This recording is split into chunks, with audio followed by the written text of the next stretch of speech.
अगर देखो 1 लाख का भी अंतर रह रहा है ना, तो आप और सपोज जैसे अंतर रहा भाई सिर्फ 50,000 का, हाँ। कंपनी ने सपोज 50,000 का सिर्फ अंतर दिया और हमें लगा कि अरे। So good morning friends, welcome back to channel. तो आज जो हम बात कर रहे हैं, आज हम बात करने वाले हैं जिमनी के वैल्यू फॉर मनी वेरिएंट की।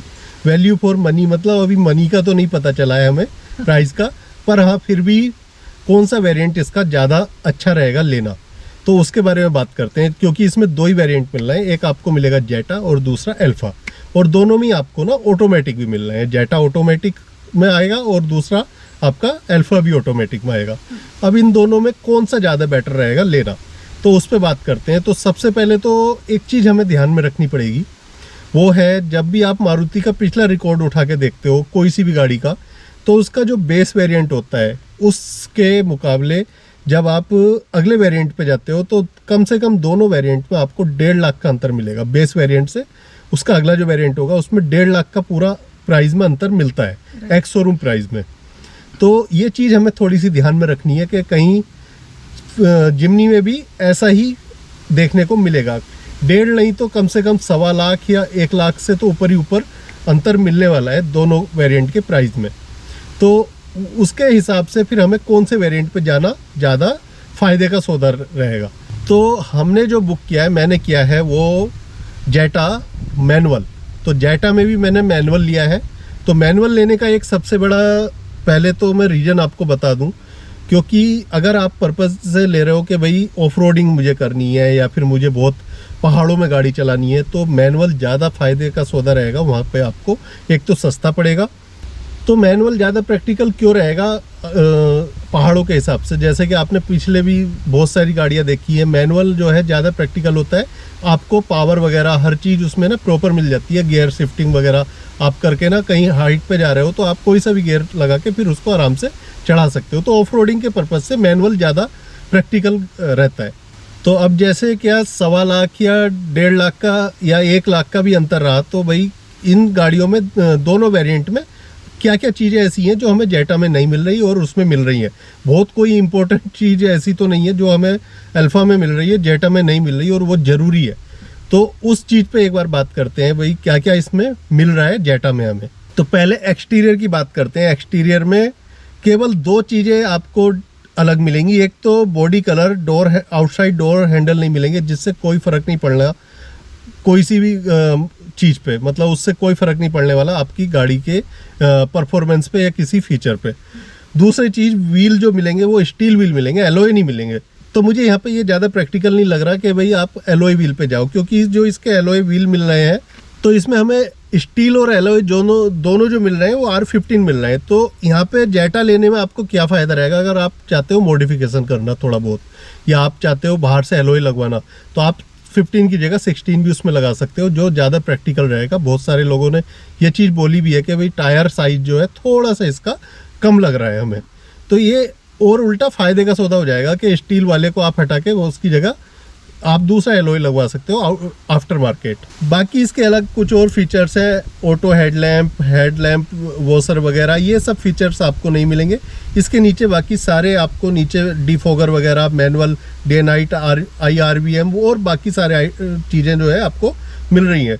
जो अगर हम विजिबिलिटी की बात कर रहे हैं तो छोटे मोटे कुछ फीचर्स हैं जिनसे कोई फ़र्क नहीं पड़ने वाला। इसके बाद सेफ्टी की बात करते हैं तो कोई फीचर ऐसा नहीं है जो सेफ्टी वाला आपको जेटा में नहीं मिल रहा हो।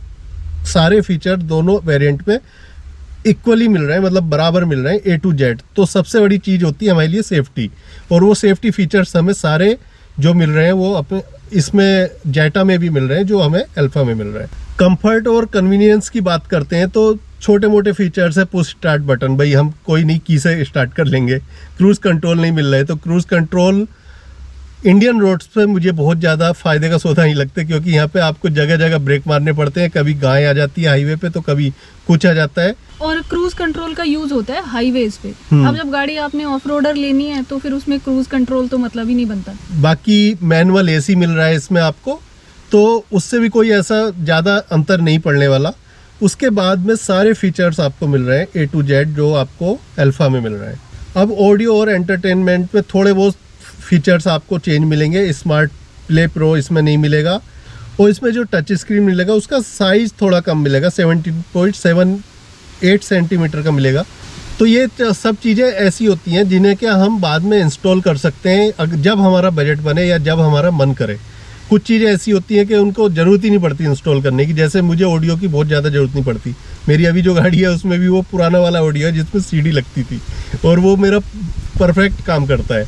और इससे पहले जो गाड़ी थी उसमें बड़ा टच स्क्रीन था, हाँ। बट उसका 4 दिन शौक रहा, 4 दिन के बाद वो बंद ही रहता था। उसमें कभी मतलब बहुत कम यूज़ किया उसको। जो टियागो में आता था हरमन का, हाँ। पूरा वो 7 इंच का टच स्क्रीन होता था उसका। अब देखो कलर की बात करते हैं। सिर्फ 2 कलर ऐसे हैं जो डुअल टोन है, जो इसमें नहीं आ रहे हैं आपके जेटा वेरिएंट में।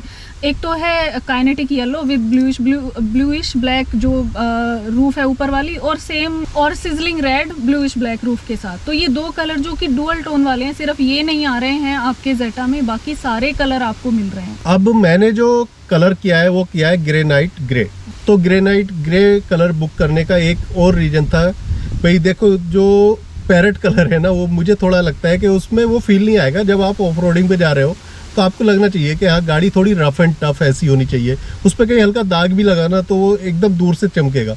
ग्रेनाइट ग्रे पे ये चीज़ें नहीं होंगी, जैसे थोड़ा बहुत गारा मिट्टी ये सब चीज़ें लगती हैं जब जाओगे तो वो सब चीज़ें एक तो दिखती नहीं है, दूसरा उसका जो एक कलर का जो वजूद है ना, थोड़ा सा वो भारी भरकम सा लगता है, थोड़ा सा आपको फील देता है उस तरह का, बिल्कुल ऑफ रोडिंग कार वाला। हाँ, मतलब देखो कलर चेंज करने से गाड़ी की बिल्ड तक अलग लगने लगती है। जैसे अगर आप पैरेट ग्रीन जो भी है, काइनेटिक येलो जो भी इसको ये बोलते हैं, वो आप ले रहे हो ना, तो उससे वो टॉय कार वाला फील देती है गाड़ी। बिल्कुल। तो एंड में अगर हम बात करें तो बहुत सारे कुछ ऐसे फीचर्स का चेंजेस नहीं है जेटा और अल्फा में, जो आप बाहर से इंस्टॉल नहीं करा सकते, या फिर उनके बिना आपका काम ही नहीं चल रहा है।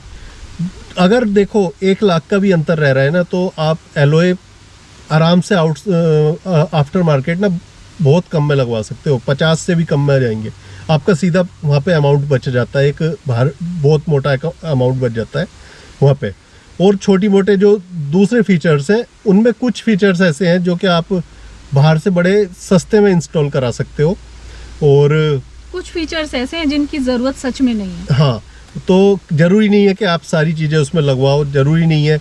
अगर आप बिल्कुल जैसे जेटा खरीद लिया ना वैसे भी चलाओगे तो भी कोई दिक्कत नहीं आने वाली। हाँ। तो इसीलिए मैंने जो ये ध्यान में सारी चीज़ें रखी, उसके बाद मुझे जो बेस्ट ऑप्शन लगा वो मुझे जेटा लगा, सारा चीज़ ये रीड करके।